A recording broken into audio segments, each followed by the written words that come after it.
Sebuah insiden tabrak lari menghebohkan warga di kawasan Jalan Lafon 2 Suvarna Sutra, Kecamatan Sindang Jaya, Kabupaten Tangerang, pada Senin, 6 Oktober 2025, malam.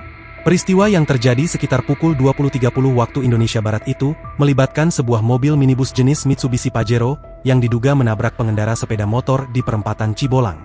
Alih-alih berhenti, pengemudi mobil tersebut justru terus melaju hingga mencapai bundaran Shell Suvarna Sutra, dengan menyeret sepeda motor sejauh kurang lebih 5 km. Menurut keterangan warga sekitar, pengemudi mobil yang diduga merupakan warga negara asing itu tampak dalam kondisi mabuk atau di bawah pengaruh alkohol saat kejadian berlangsung. Akibat kejadian itu, situasi di sekitar lokasi sempat ricuh dan menimbulkan kemacetan panjang di jalur yang dilalui kendaraan tersebut. Dalam rekaman video yang beredar luas di media sosial, terlihat sepeda motor korban terseret di bawah mobil Pajero. Warga yang menyaksikan pun berteriak dan berusaha menghentikan laju kendaraan tersebut.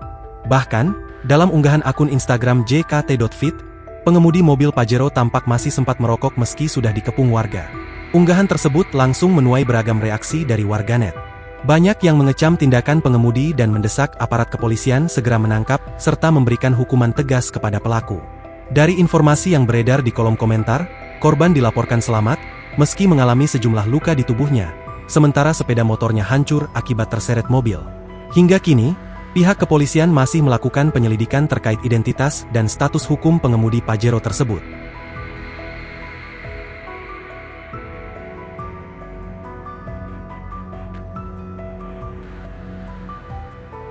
Download Tribun X sekarang, menghadirkan lokal menjadi Indonesia.